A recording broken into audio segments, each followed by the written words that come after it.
Welcome to another episode of Market Overdrive. I am your host, Carla Mina, residential real estate broker with Compass. Yay me, I've made a change. And with me, my co-host, Nick Mehmeti with what company? I stay in one place. This is actually my first move in like forever. I've never moved. So anyway. Made for you made a change. Welcome to another episode with us as well, our co-host, Graco Funes. Hey guys, how are you? Hey, remember, we're not supposed to announce our companies. We're not? No, Oh, we're not. Okay. Oh. I was just Let's not making be an rude. announcement that I Well, made that's, moves. I mean, I think what she's trying to do is basically say, this is our experience, this is where we work, so you know that we really do this. Okay. That's all. We're not here to champion our businesses or companies. We're just... Anyway, today on Market Overdrive, we're going to be talking to an amazing woman who is an entrepreneur. She owns a furniture store, as well as amazing talent who are transacting in the trenches. They're here in the studio with us. So lots of information. According to our producer, we're going to be talking to David. He's going to be discussing ways to differentiate yourself from other real estate agents. And in El Consulado de Mexico, it will be here, Consul de Mexico, what information the community requests in the process of buying a home, the Latino community. Why are you laughing, Nick? Because I have to translate that. Because you just did that thing at Sour Comedy Show. You just did that thing where, you know, a multilingual TV news person is like speaking in crystal clear English, and then when they have to say one Are you Spanish jealous word, of my it Spanish? got really Spanish. And today we'll have it's like, whoa, man, you have to pull it out like that. Can you please introduce the real beauty in the studio? Can somebody please introduce her? Go ahead. If I will. Yes, you can. Johanna Para from Roy's Furniture is here with us today. Welcome. Hello, everyone. Ooh, sexy voice. I like Yeah, it. seriously. What Let me was put the that? screen down. What's up, Johanna? We usually leave that for Graco. Say some Hi, more. I'm Graco. Joanna, welcome to the show. Tell us a little bit about Roy's Furniture and what you're doing. Thank you, first of all, for having me. A little bit about the store. I run a furniture store in Lincoln Park by DePaul University. It is a family-owned business, and we're known for our custom furniture and our great prices. We've been around for over 40 years. Woo. Great prices is very important. Yes, we price to entice. We were just talking about this in our green room, if you will. Most of your price points are a fraction compared to all the bigger giants in the industry. The reason I reached out to Johanna, actually, there's a little story behind it. There's always a story about. Yeah, there's things. always a story There's always with a my story guest. behind something you're up to, man. Do share the story, Graco. I would love to hear it. Yeah. So- Can't wait. I came up with an idea on obviously a property that I'm flipping in the United Center, or I'm sorry, Ukrainian Village, and I wanted to have that property showcased with some furniture. But I wanted to reach out to local businesses because here on Market Overdrive, what we're doing now is bringing as many local businesses in the area to showcase themselves on air with us and talk about their realm, because in the end, everything comes back to the real estate game. So I happen to I'm actually a client of yours. Back in 2002, we purchased a big sectional microfiber back then. Very nice. And Carla had dropped Roy's Furniture because they are in the Lakeview area. So I reached out to you cold call, and along with a couple other companies, I got to say. But you were the first one that really engaged and wanted to collaborate on that level. So I thank you for helping, with the furnishing and the design of this project that we just completed. Everybody seems to love the furniture. I wanted to have you on air with us to talk a little bit about Roy's and what makes you different from the other competitors out in the industry, and how you can help our real estate community with the products that you guys offer, because you do have a big design team, right? Yes, we do have a big design team. Actually, we are getting into more real estate and helping realtors furnish homes and stage, so then their clients can actually visualize what the home will look like. Sometimes it could be overwhelming for someone to buy a new condo or home and try to figure out what goes in there. So once it's there, usually people are like, I want it like this. So it goes hand in hand, the realtors with my furniture store. So another thing is I love to collaborate with people locally because we are a hidden gem. We are mostly known from referrals or people that are returning customers, like yourself. What makes us stick out, like against the big box stores, is we're more custom. So we don't have like, this is in stock, only 2 colors. We have over 500 fabrics for you to choose from. And just to give you an idea, for a sofa, it starts at $6.99. And it takes about 6 to 8 weeks to come in, so really not that long for something that's custom and yours, what you want. And yeah, so that's really a little bit about the store, how we run. And I travel all over the world to get unique pieces as well. So you will see there's pieces that you won't see in other stores as well. So your niche, essentially, versus going to the big box stores to do this, is that you're going to have a different selection. Because I think what people do is jump online and they see the same thing over and over again, just retagged, restored, but you have different stuff. Yes, Which will- we do. And a price point, a much better price point. Yeah, price Yes, point's good. we have a lot of people that shop around with our competitors, and they always come back and they're like, I just can't beat the price. And not only that, I shop for things that are made in the U.S. So everything is all solid wood. It's not, from overseas. So the quality is definitely there, and you can see it, especially from the people that cross shop us. They're just amazed by our product, and they're like, I wish I would have known about you guys before. So that is something that we kind of struggle with, because we do put ourselves out there. That's why I love to work with other local companies. So out of curiosity, I just want to ask one quick question and let Carla jump in here. You stage homes, like you said earlier, you have a great relationship with realtors. There's a synergy there. You stage homes quite often. Yes. How often, I just want to know, how often do houses actually, does the furniture go right there at the staging? Because it has to happen. For furniture to stay in Yeah, the, like people move in. Like I saw the project that Gracco's working on, and the one that you staged, and it looked great. I would have bought it just the way it is. Thank you. You're asking So- how often do people buy the furniture? Just walk in and say, "This is amazing, you guys. Yeah. I want it exactly the way it is." Because I'm one of those people that would do that. yes, Like, I don't want to deal with the headache. We had that with, I'm not sure if you guys are familiar with the Elevate building in Lincoln Park. We did a couple of their model units, and we had lots of renters there. They're like, we want it just as is, came in, and then bought it. Literally, we're right across the street, so that just worked out very well. Well, let's talk a little bit about design. What are the colors and trends that you're seeing now for this 2019 spring market? So for 2019, the colors are the pink. So Really? it's very exciting for us pastels, yeah. females. Right up your alley, Lots Carla. of Salmon. peaches, corals, blushes, pinks. I love So- coral and peach. I'm sorry that you have no. You're the It's salmon like the queen. vintage colors, right? I love that. Yes, I'm really Elegant excited. flair. And I actually, obviously, being in design, my house is always changing. So thankfully, my husband did not put up a fight with the pink pillows, the fuzzy pillows that came into the living room.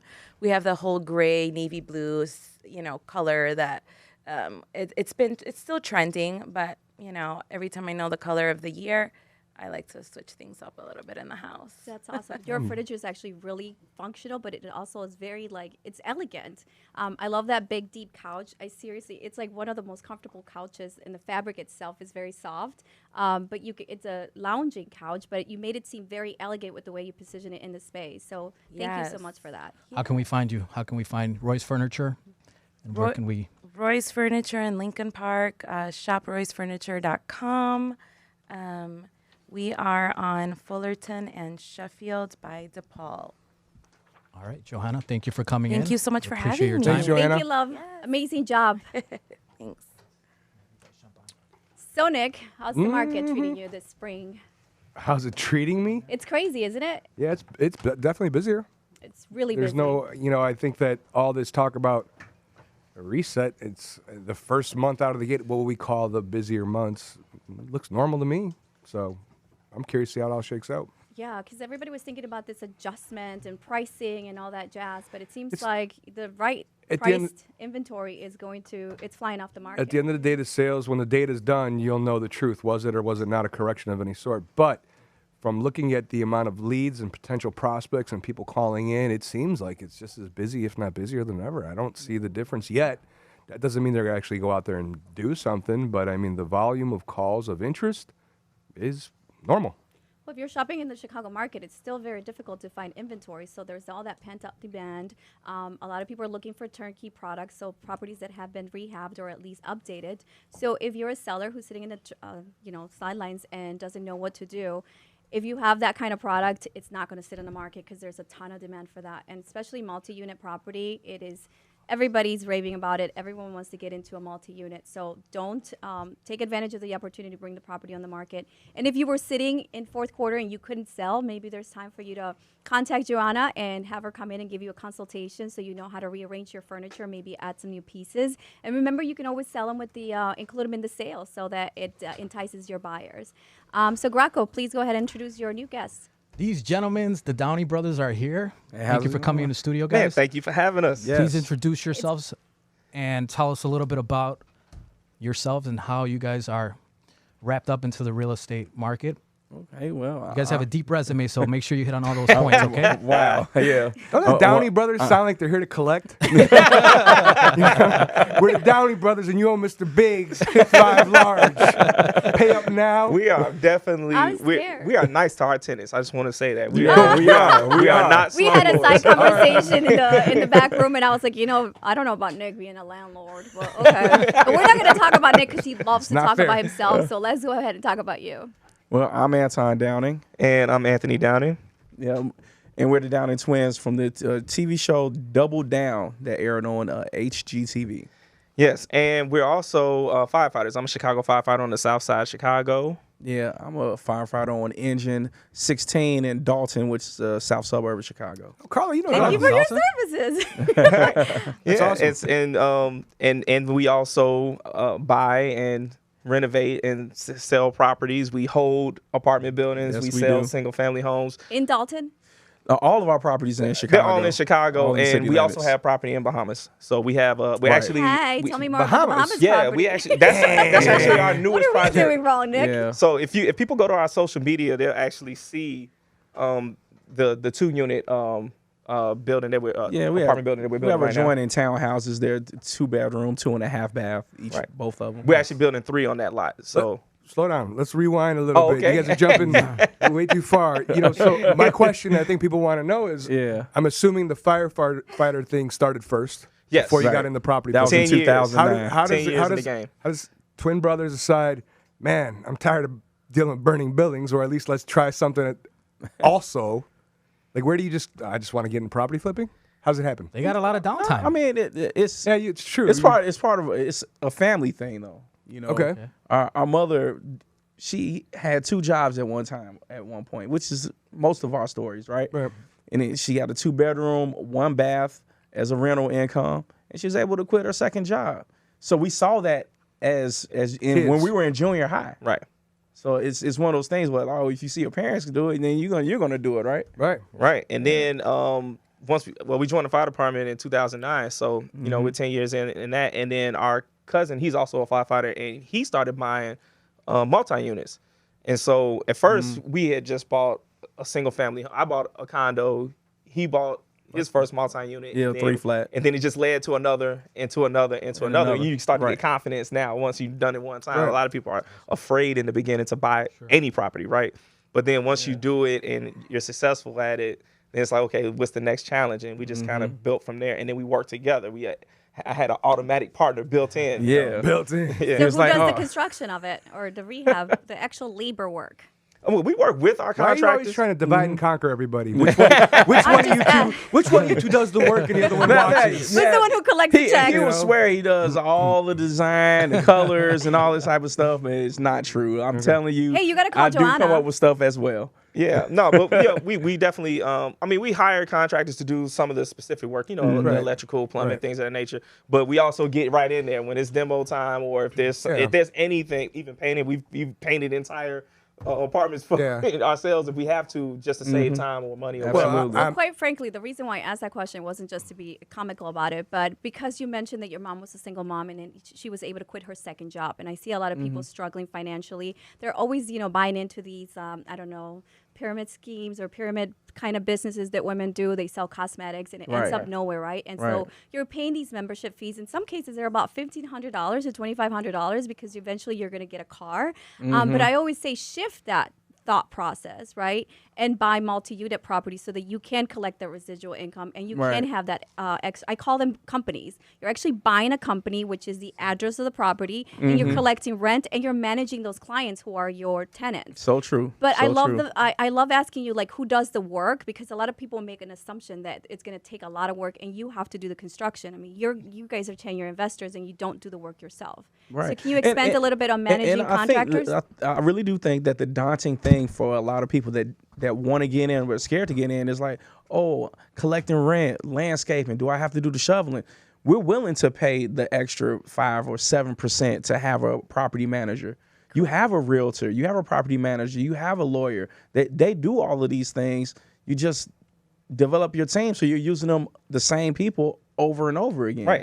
It's delegation. I mean, if you're a good leader, you know how to delegate to professionals that can take care of different aspects that you're not confident in or you don't have the time to do that, which allows us more time for us to go find more property and to get other opportunities. Do what you're great at, I right? will Delegate. say I love that advice. You guys have an advantage because there's 2 of you. Right. And I don't mean that by just labor, but sometimes it's fun to do some of this stuff. If you can save some money and you actually enjoy something, like there's certain things I like to do. Like I actually really enjoy laying tiles. Like people don't know this about me, but I'm really good at laying tiles. Right. Okay. So He's When was the last time you laid tiles? First of all? probably like last week. Anyways, if someone needs their tiles laid, just let me know. I'll do it. But no, the reality is, like, I doubt you're. I have twin sisters, Okay. and they are identical. Actually, even more identical than you guys. And I've seen them growing up my whole life. They do everything together. So I guess what I'm trying to say is, there's some parts of a renovation that, of course, you're not an electrician. You got to call one. You might not be really good at plumbing. You got to call somebody. But if you can save money and improve profitability, and let's face it, have some good downtime together and, you know, shoot the whatever and have a couple beers while you're finishing some little details that you don't have to hire somebody. Right. It all goes back into the pocketbook. It's a great story. But we were doing debris removal. Look, I got off duty from the firehouse this morning. My cousin did too. We met at a property in South Shore. 6-unit building. Right. And we were doing debris removal out of that property. And then next week we're probably going to go in there and help them paint, you know, units to save time, to save money. So where we can, we will. And then when we can't, we delegate. Yeah. Right. See, and go ahead. Sorry, guys. Tell us one thing a little bit about what you guys are doing to give back to the community. We were talking about that in the green room a little while ago. Well, I think one thing that I did not realize we were going to be doing is creating jobs, because we created, you know, for the guy who comes in to paint, the debris removal, the plumber, the electrician. We hire 7 or 8 people on one project. People who contractors that now are in our Rolodex, and we're like, oh, we got a new project, or they're constantly coming back to us saying, hey, you have some more work for us. Sure. Right. So that's one way that we're able to get back. The other way too is that curb appeal, raising the property value, making a place nicer, taking a boarded up house that children are walking past to their neighborhood school, and they no longer have to go past that you know, terrible looking house. You know what? I recently did an interview with Chicago Sun-Times, and they asked me, what are your thoughts about the vacant lots in some of these areas? And particularly in the south side of Chicago, there's some vacant lots. As you know, some of the properties that were abandoned back in the recession, and then the city came in and tore them down because there was people who were like hanging out there and selling drugs, and some of the families didn't want their children passing through these or passing by these vacant properties. So what do you think now about the vacant lots in some of our south side neighborhoods? Yes? That's gonna be Me. That's you buying them? Oh my God, man. Perfect example of this. Like, wait, a lot of times when we see like terrible looking vacant lots, we were like waiting for somebody else to do something about it. I didn't wait. When I saw it right across the street, this is when I had a house in Bronzeville, if people are familiar, South Side. And when it was a vacant lot, and it had a car that was just left there with shattered windows and this, that, and the other. And it was there for like 3 days. I'm like, how did it even get there? And I went to the alderman's office, told the alderman what was going on. She said she would get the car removed, but then the lot was still there looking terrible. So then what I did is I said, you know what? People are doing community gardens. I went to Home Depot, talked to the general manager. Then I went to the fire department, to the police department for caps. And then I went to all the neighbors and put posters on the walls everywhere. I had the whole neighborhood come out for a weekend. And Home Depot, they have money put aside for these gardens, and Lowe's does too. And then they came out and gave us employees for 8 hours, and we just amazing. beautified that entire lot. Awesome. Yeah, That's that's the kind of energy that we You can do want. this across the city. Whatever neighborhood you're in I just Chicago, learned some real you can shit do with this that. too. You can organize and get it together. We did it. You can do it too. Right. That's awesome. I love it. That's I mean, a cool story. that's really good about giving back and definitely taking it to the next level, not just financial gains, but also beautifying the neighborhood that you're truly working in. So can you tell our audience, what is the acquisition cost or what is your entry level when it comes to investing in this area? I think in this area, you talking about- the I just total really amount? want to, because You talking about the total amount from? no, because you're saying you bought it. You're looking at, you saw a 6-unit building, right? In South Shore, is that what you were looking? Your 6-unit building? Oh, the one that's that that's our cousin's our doing. cousin's doing right now. Okay, but see, like if I were to start and be an investor, how much money do I need to start? Okay, if we're talking about like a hard money loan, it'd be like 25% of the property. So if let's say the property's $200,000, making it an easy number, which would be a reasonable number in a lot of parts of the South Side, then it'll be like 50%. Now, not mean $50,000, but people that are listening to us, don't get scared. Like, oh, I only got 5,000. That's okay. You can get partners. I have a partner sitting right next to me. Yeah. Or people can start off by, some people don't know this. When you buy a single family home, you can actually buy up to 4 units at 3.5% down on the FHA loan. Right. How do we know? We did it a couple times. And and I'm talking about, Right. I bought a 4-unit and I came to closing with $5,000. Well, less than 5,000, like 4,000 something. Yeah. And I got the cash flows $1,800 a month. Love it. Okay, so like in 2 months, 2.5 months, I had my money back that I came to that closing with on a property that will cash flow for almost ever, maybe. And you're still smiling and you're still doing it, and I love it. 3 key things, right? Yeah. Get involved in the community that you're working in. You don't need a ton of money to get started, and you don't have to do everything yourself. You can delegate and be profitable. True. And still make money, right? It's She's always amazing. a How constant. she It doesn't summed have that to, all and up. it doesn't have to be a home run. A lot of times people are looking for properties on the north side somewhere where every property on the block is $400,000 or $500,000. It could be a $150,000 3-flat or a $200,000. I think the last one I got was a $225,000, right? Yeah.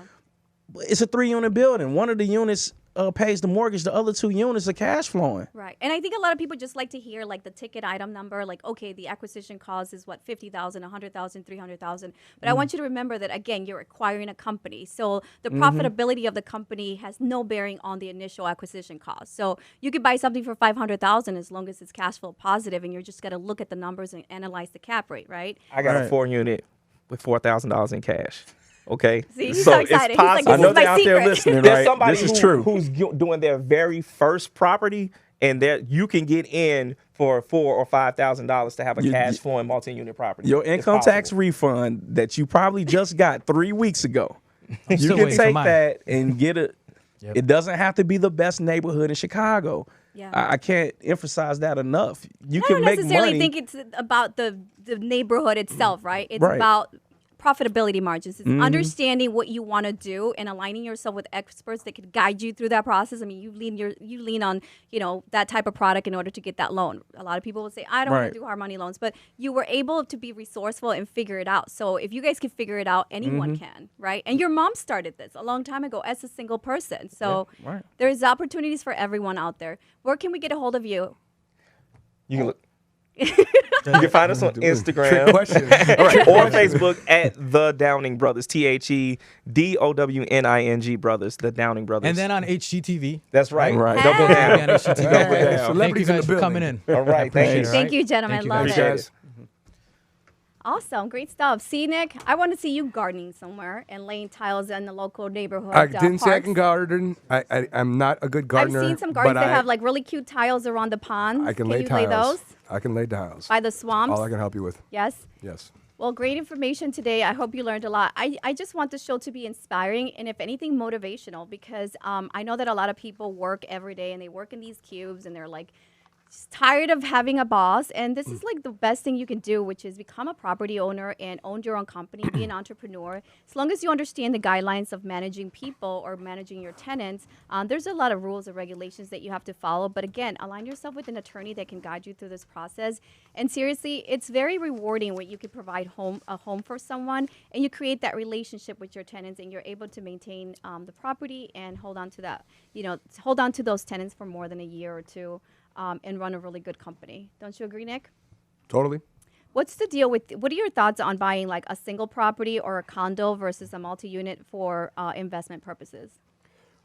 There's no preference whatsoever. It's not like I pick this or prefer that over that. I mean, I guess if you want me to pick one, I like, the reason if condos are cash flowing, then there's less maintenance on a condominium because you have an association built in, a management company built in there. I mean, there's definitely less work when you have less things to take care of on a property. But there's no preference.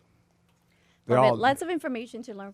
What are your thoughts on that, Graco? No thoughts. We got to get to our next segment, guys. Okay. This segment is brought to you by Trust One Title. Trust One Title is one of our amazing sponsors here at Market Overdrive. I can't thank you guys enough. Today in our studio, Market Overdrive is going internacional. You like that, See, Nick? You just did it. You just did it again. You just turned all Latino on us right in the middle of the segment. We have el Consul Eduardo. Eduardo Nino.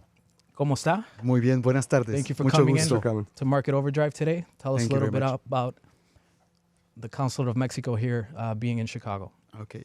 As you know, the Consulate General of Mexico in Chicago is the largest Consulate General in Chicago, number one. And we tend to a population of maybe slightly over 1.5 million Mexicans who are registered with us at the consulate. And we cover as well a wider population throughout the Midwest, which is well above 3.5 million people. Within the Consulate General, I am the head of the department in charge of community outreach. So I am the Consul for Community Affairs.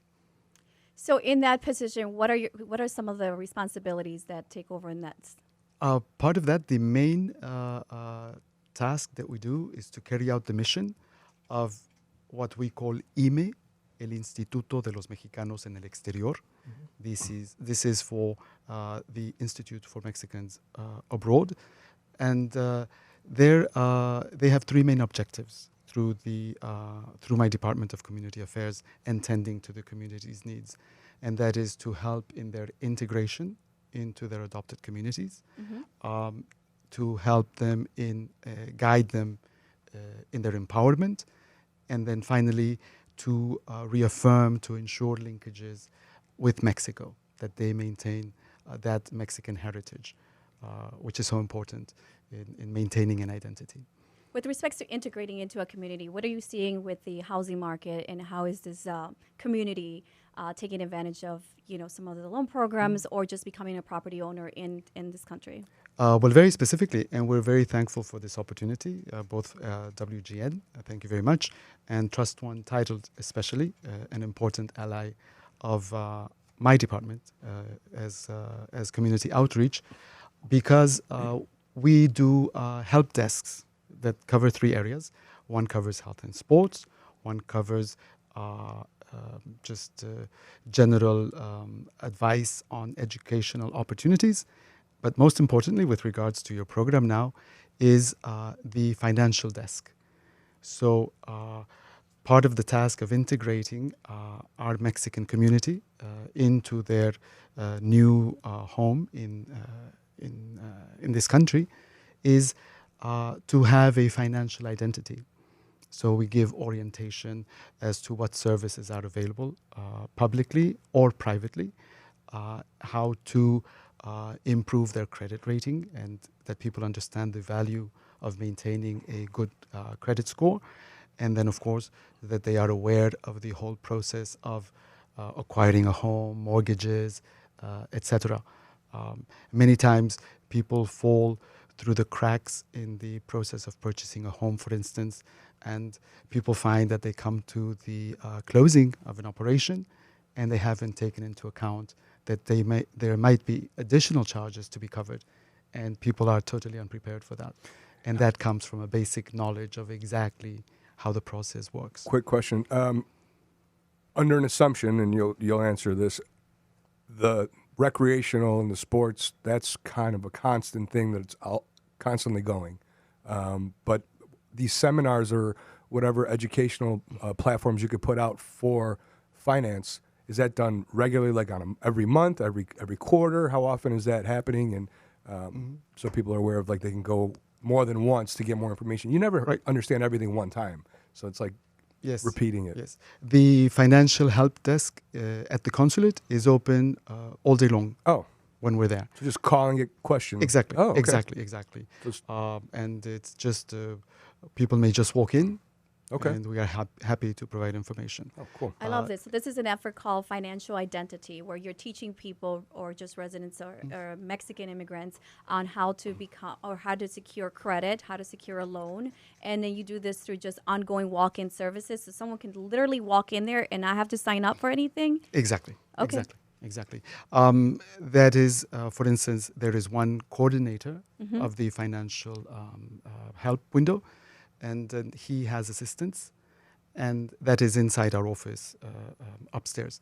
But at the general public area where people come to do their documents, their passports and their consular IDs, etc., there is permanently one of our allies or 2 or 3 of our allies, as for instance, the work that we do with Trust One Title is we also do that with other allies, and they come and they use our desk space to be there for the public who wish to make very specific, very straight to the point. Actually, I've been there. Sal Cicero has taken me down to the consulate a couple times, and I've been able to experience it. He has his little corner area where he just sits there, and you have people that are there come just in with coming up to questions him and with need help, and they want to talk to a Yeah. professional that knows specifics, whether you're investing money in the stock market or buying a house or whatever it might be. They want some. It's very education. practical. Yeah. It's very practical, precisely because people are waiting for the passport to be processed, for the consular ID to be processed, and people are milling around for 20 minutes perhaps. So then they approach the health window, they approach the financial information This window. is on the weekends too, right? And then we have Probably occasionally busier on the weekends, I would assume. we have a couple of times per month. Occasionally, this is as if we identify a need, we work on Saturdays half day, tending to the public. Right. But very importantly, let me inform you that from the 1st of April to the 6th, we are holding a financial fair. Okay. And during this financial fair, we work with allies, and we schedule events, which are sort of briefing sessions, both for allies. We have financial sector officials coming from Mexico City to do training programs, to try to replicate information so that people don't necessarily need to come to the consulate. We work with allies throughout the Chicagoland area. As you know, it's such an extended population For sure. that we serve. Yeah, it's a very dominant and very powerful with respects to consumer-based market. So can you tell us a little bit more about this community? How are they? Are they really taking advantage of some of the programs that are available for home ownership, or are we seeing that Latinos as a whole are not making that move? Have they, kind of survived that crash and are now making more purchases? I'm not a financial specialist, and really the objective of our department is that community outreach. But what I have noticed is that home purchasing by Mexicans is kind of counter-cyclical, because there is an intent to purchase, an intent to own property, regardless of whether it's the right time to purchase or if market conditions aren't what's bearing. It's Exactly. just the need to own, and they're Exactly. constantly. I can jump in and answer that question in a broken way. Well, no, I have studied this a lot about Hispanic growth, and now Hispanic is all encumbering, not just Mexican, but also other races. But as everybody knows, Mexican is like 75% of the Latino population in Chicago. But they project in 2020 that Hispanics will be 52% of the buying market. That's Answer huge. that. Yeah. So that's a big number. Yes. So education is very important. So if someone were to seek that information, is there a number that they can call so they can have accessibility to this? Oh, yes, it's the easiest thing in the world. If you Google Consulate General of Mexico, either in English or in Spanish, Consulado General de Mexico. You go directly to our page. And for instance, all the events that we've scheduled for our financial week are there, posted there. And many other events that we do, community events, again, regarding education and regarding sports, for instance.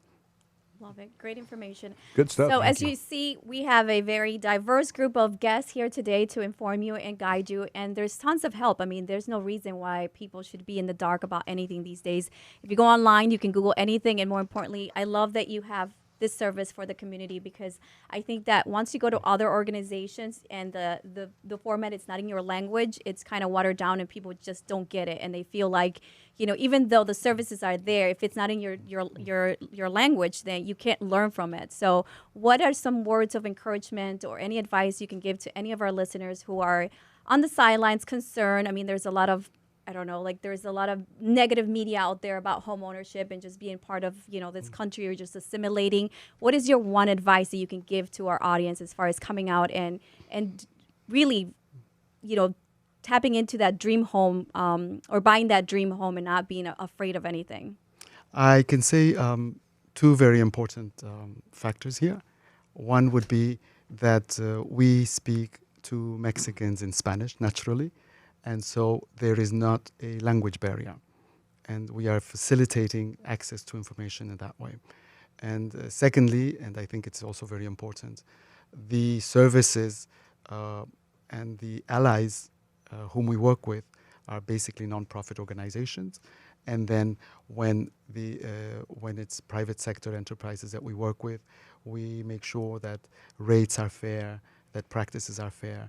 So the Community Affairs Department is vouching for the agencies whom we work with, and we can guide our nationals, Mexicans here in the Chicagoland area, as to what services are available and are trustworthy, where they are getting not just quality, but also services at the lowest possible price. So you're like another checkpoint. And I love that you share that, because our friends from Trust One actually facilitated this interview and made your visit here possible. But I love that, because in the buying transaction process, a lot of people forget that there's a lot of checks and balances, right? I love the fact that you're saying that you're going to introduce trustworthy professionals to your community when it comes to financing, when it comes to understanding a purchase contract.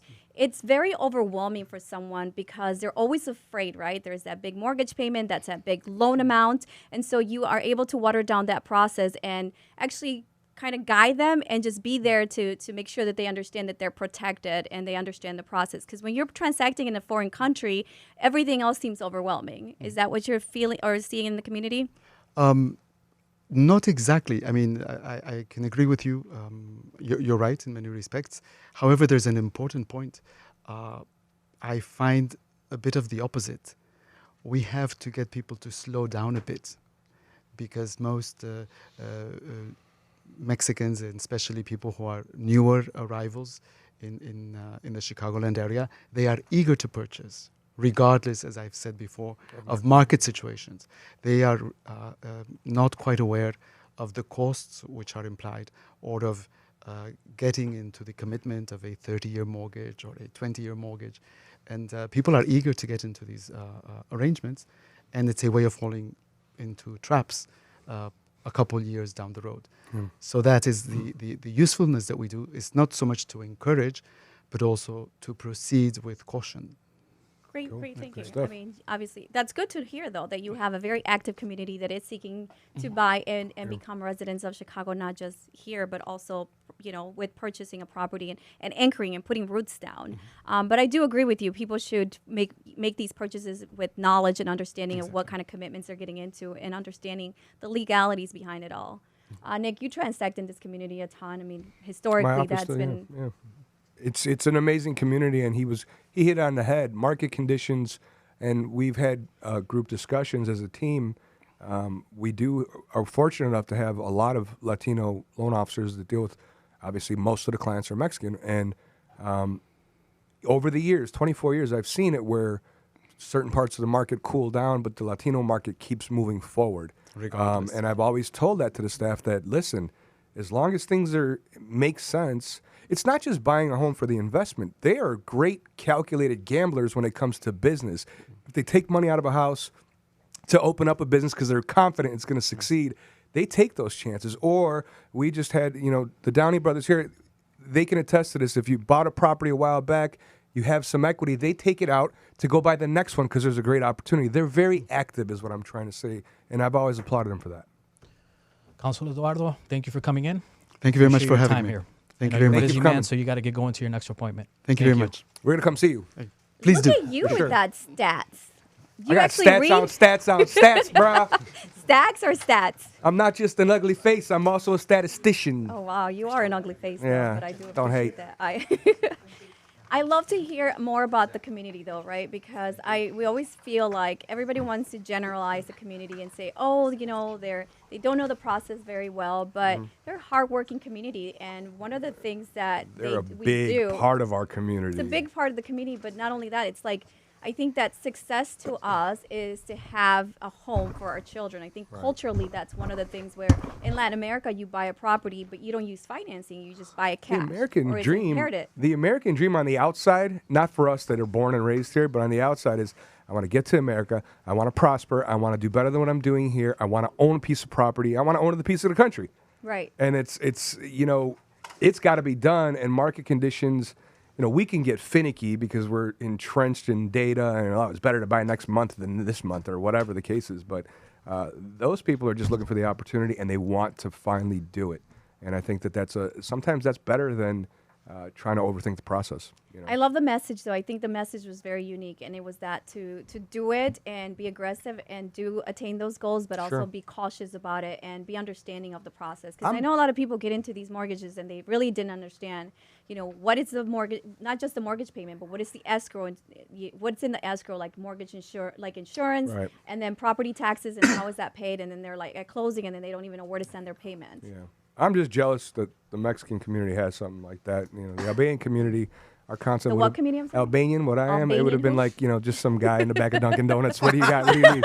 What do you got I here? think you guys are What's your up? own communities. You It was do. like, You're a representation. some cab driver from Dunkin' Donuts. I'm going to be an Like, attorney for the day. I'm going to That's what- represent myself. that's what I'm the going to Albanian be a community realtor did, for the day. I'm you going know. to represent myself. We don't have a fancy consultant and smart, educated people like our guests that we used here. So, What about we do our thing. introducing our other host? Hello, Joel. How are you? Hey, welcome back. I'm so happy to be here. This is one of the times that we really are proving on Market Overdrive that we're talking about giving back. Yeah. And we're really tune in and elevate your real estate IQ. And we just did that in the last segment. Don't you love that about the park or the community parks that they created for themselves out there? That's amazing. We need a garden. Totally caught me off guard. Like I was like, I never even thought about that. I've been doing this for a I'm long just time. worried that you're going to call Home Depot and say, I'm hey, gonna- can you come can and you bring build- me some can you stuff do my- in my backyard? Okay, never mind. Ding dong. See, sorry. It's a Idea. go ahead and introduce your guest. Well, one of the things that we're talking about when we say 2019 Market Overdrive, and we're talking about literally tuning in and elevating your real estate IQ, this is one of the reasons I'm so excited to have my guest today, is that we're talking about building a brand and doing something different. Especially, Carla, you see it now. There are so many real estate agents, right? Everywhere. Right? Everywhere. Nick, do we have a lot of mortgage professionals, right? Everywhere. Everyone's got a cousin or a close friend that does it, and you're like, oh, here we go. Right. Okay. And so what are the people that are really in it for the long haul doing? They're building a brand and they're differentiating themselves. So today I have David Jablonowski. He's from At Properties, and he's doing it right. He's really doing something different, and we're talking about differentiating ourselves. So I'll turn it over to David. Tell us about yourself and this brand that you've created. What are you doing that's so different?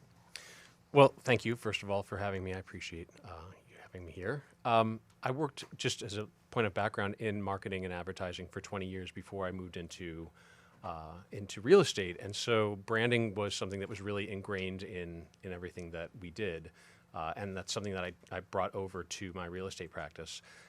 I knew, because I'm a realtor later in life, so to speak, I knew that I wasn't necessarily going to be seen as an expert in a specific neighborhood or community. So I said, there's got to be a way to differentiate myself.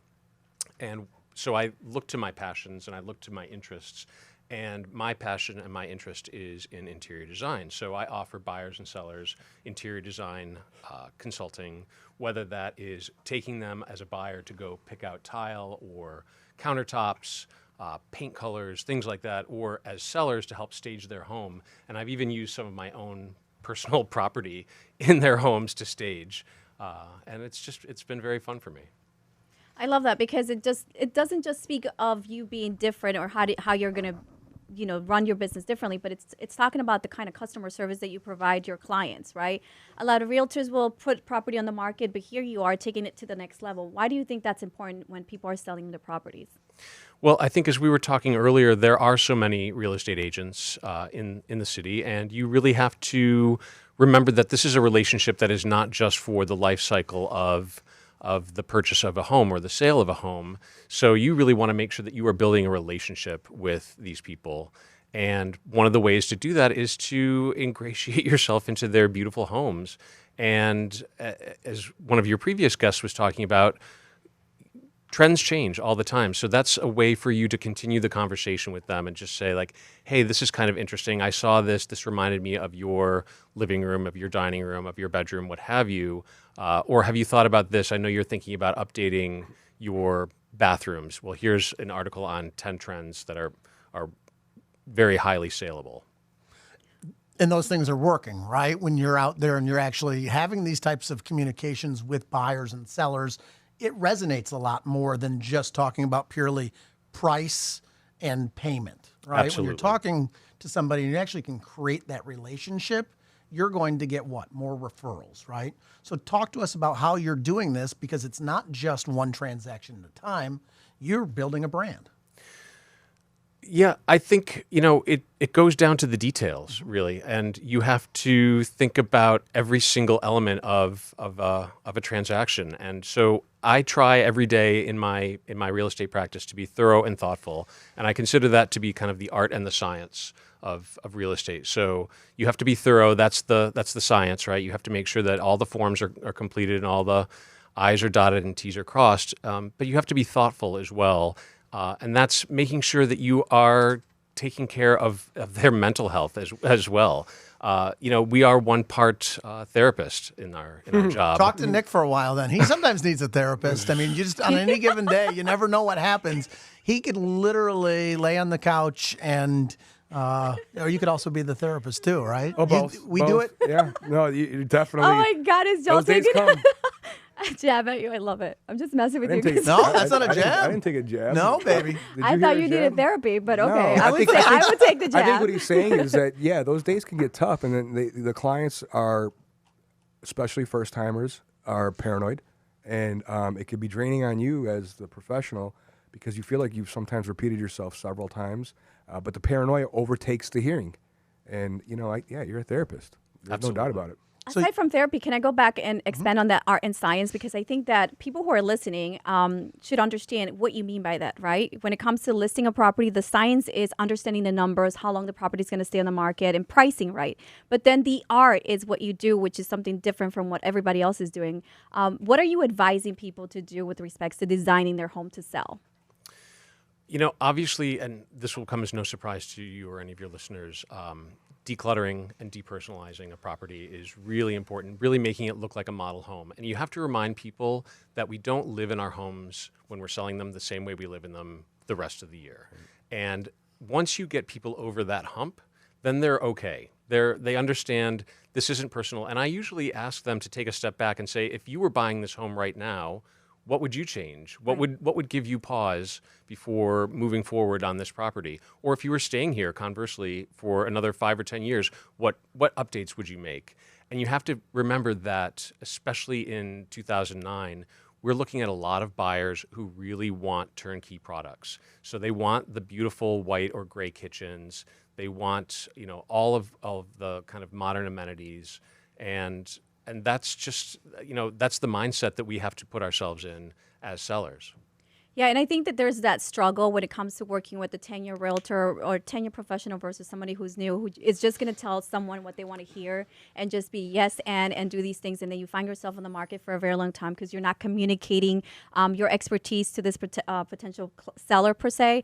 But when it comes to like decluttering, I think it's very important. I think people get really attached to their furniture.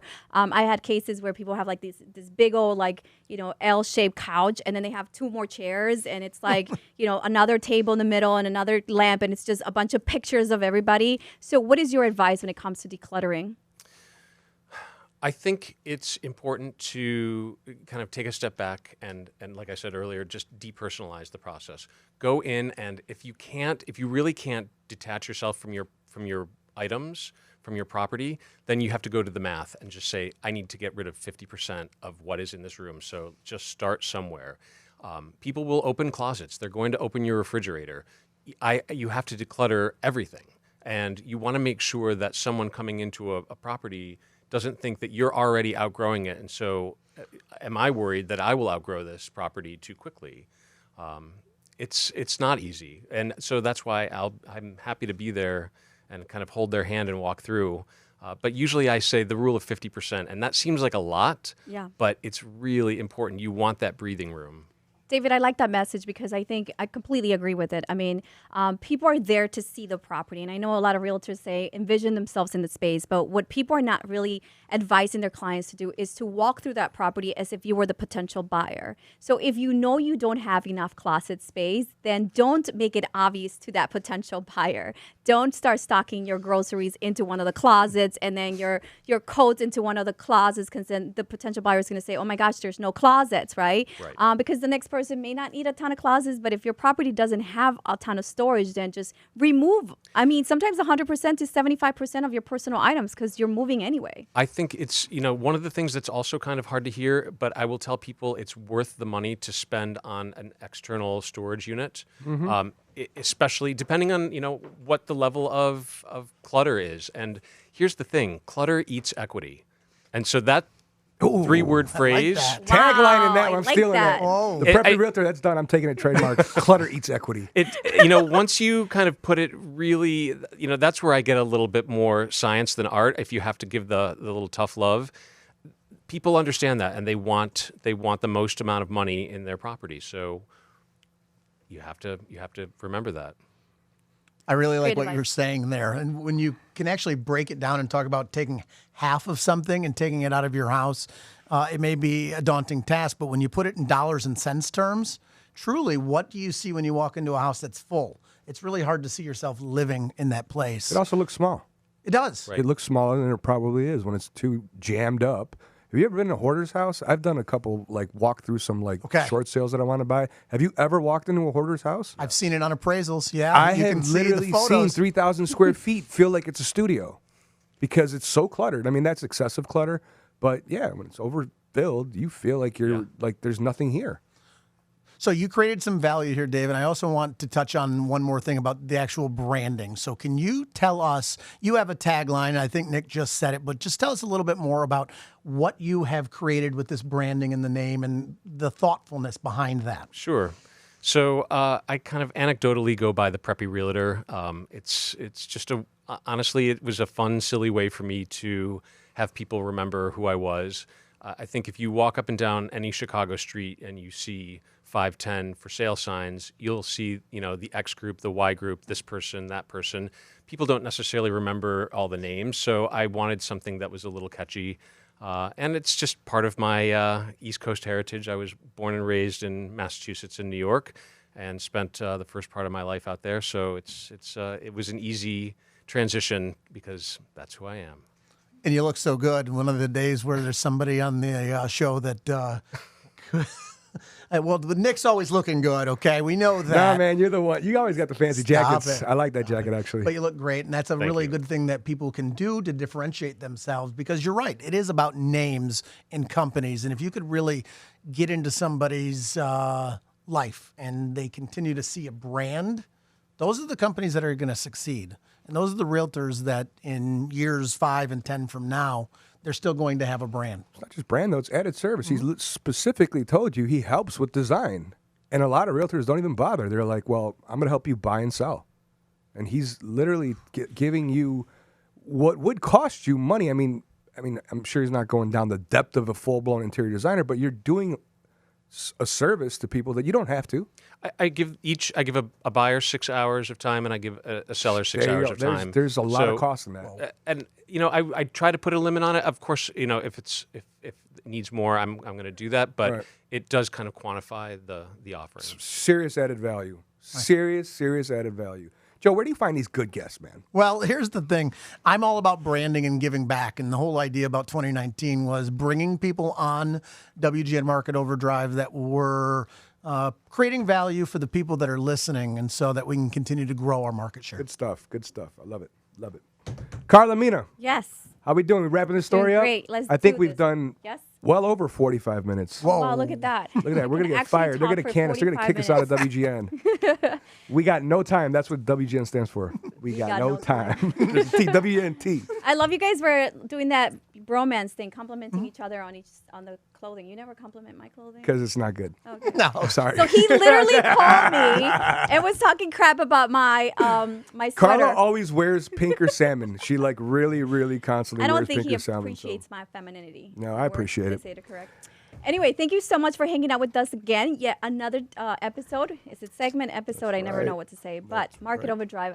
I love that we're getting such diverse information. And I'm sorry, what's going on? Before we go, let's just make sure that we can let David know, the people that are listening and the people that are watching. David, tell us where they can find you and start with a phone number. Yep, absolutely. I'm at 773-852-3283. Believe it or not, that is 773 TLC Dave. I did not pick that. Come on! I swear to God. I love that. Clutter That's so kills cool. equity. That's Clutter right. kills TLC equity. Dave, you just come in guns blazing. I He said try. how many years in marketing? Bring him back. I like Exactly. This is he's great. And I you like can find me Very on elegant. Instagram. I'm on Instagram at Preppy Realtor and on Facebook at Preppy Realtor as well. Preppy? I mean, Nick, he's got you. I was about to ask him if he wants to be my new co-host. But We hey, can work sorry, something out. We His can work that suits out. are way better. Yeah, that's very elegant. I love that jacket. Show us your jacket. Can they see that? Oh, yeah. Yeah, we can see it. Yeah, he looks great. What do you We got to guys wrap wear? this up. No? I'm just Okay, wearing a wrap it black up. shirt. I'm wearing a black button-down shirt. That's it. Very simple. And thanks, Joe Schaub, once again, for coming through. Great job, Joe. We'll see you, obviously, again following week when we're back on the air. But you can catch this show on every single one of our shows on all of our social channels. Channels. You're probably watching this right now on Facebook Live. You can also see this show cleaned up, made all pretty, and cataloged on YouTube, along with our website, www.marketoverdrive.com, as well as Twitter. And I'm missing one. Oh, the WGN podcast. Go to the WGN website, go to their podcast, go to iTunes, and you could also download and subscribe to our podcast there and get these things just drop straight in your phone on a regular basis. Other than that, we'll be back 2 Thursdays from now. Not next Thursday, but the following one. Am I right? Oh, we might be back next Thursday. Hey, we'll let you know when we come back. It'll just pop up on your phone, but we'll be back. Thanks, and we'll see you then. Thank you for watching another episode of Market Overdrive. If you like the information, please make sure to double S, share, and subscribe. And also like, right? Yeah, make sure you follow us on marketoverdrive.com and all of our social media platforms, Instagram, Facebook, and YouTube. We'll see you soon.